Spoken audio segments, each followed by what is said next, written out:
Tuwing summer, nakaugalian na natin ang magpunta sa mga swimming pool o dagat upang kahit papano ay maibsan ang init na nararamdaman. Masaya itong gawin lalo na kung kasama ang buong pamilya. Kaya naman nagdesisyon kami na mag-outing. Heto nga at excited na ang mga kumag. Di nila ako napapansin, kasi nga sobrang tinanghali na kami sa pag-alis. Ayan at mga natataranta pa. Eto at kasama din si Sian na makulit at saka si Mama. Aba, teka asan na ba si Mama? Ayun, naglilinis pala ng kanyang puting crocs. Oh, easy ka lang, nakakita ka na naman ng pogi. Sa ganitong mga outing madalas talaga na may struggle lalo na sa daan. Tulad nito grabe, ang taas ng ahon. Tapos may palusong tapos ahon ulit yung jeep nga parang sumuko na. Pero baliwala yan sa trike naman baka Ruzy yan. Sa haba ng aming biyahe nakarating din kami sa resort, agad-agad nga ay may lumapit sa aming parking boy. Agad-agad nga rin kaming pumarada at inihanda ang aming bagahe para makapasok na sa loob. Kuya, bawal mag-swimming nang naka-helmet ha. Dito ay binulatlat pa ang gamit namin baka may alak na may puslit. Nasa second floor ang napili naming selda kaya umakyat na kami. Naghanda ng pagkain para makapagsimula ng kumain. At matapos kami makakain ay inumpisahan na namin ni Bella ang maligo sa swimming pool. Heto at balot na balot siya ng life jacket para safe. Si Kuya Ace naman ay todo ang pasikat. Nag-slide sa slide na octopus. At nag-tumbling pa, pasikat talaga boy. Dahil sa sobrang init ay halos ayaw na namin umalis sa tubig. Susubukan sana namin ang wave pool, kaso di pa gumagana dahil wala pa yatang battery, kaya dito muna kami sa lazy river.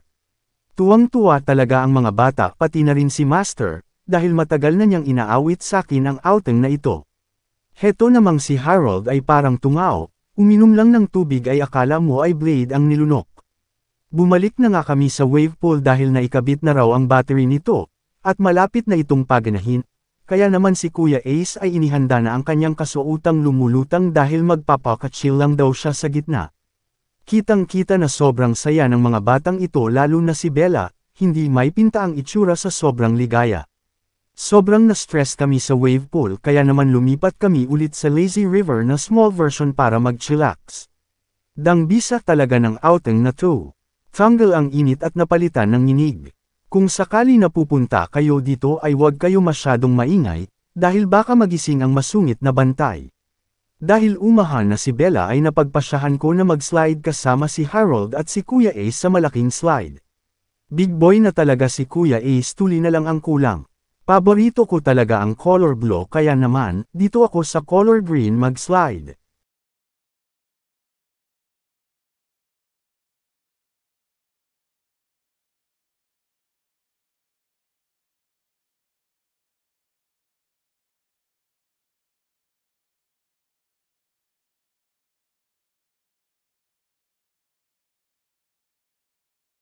Grabe sobrang saya, mag-slide pa sana ako kaso lang hamaba na ang pila.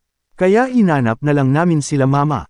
Ayun nga, at nakita namin sila Mama kasama ang mga apo niya.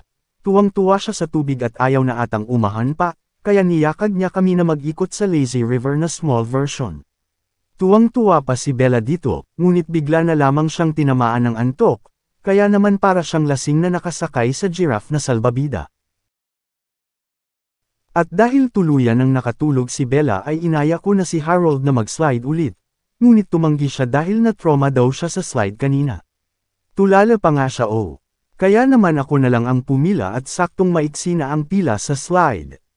Ayun nga at mag-slide na ako, at dahil paborito ko ang blue dito ako sa green mag-slide para feel na feel. Kitang-kita sa mukha ko ang saya.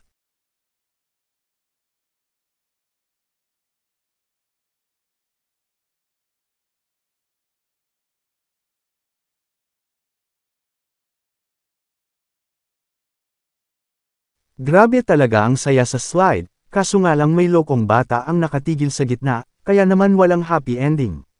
Heto nga at nagkayaan na umuwi, inuna ko muna ihatid sila Mama at ang mga kapatid ko.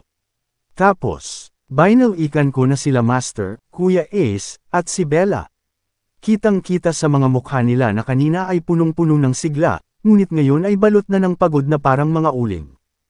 Hanep. Nagsimula na kami maglakad palabas ng gate at dumiretso sa aming Ruzy na trike at tuluyan na naming nilisan ang resort. Yun lang at maraming salamat sa inyong panunood.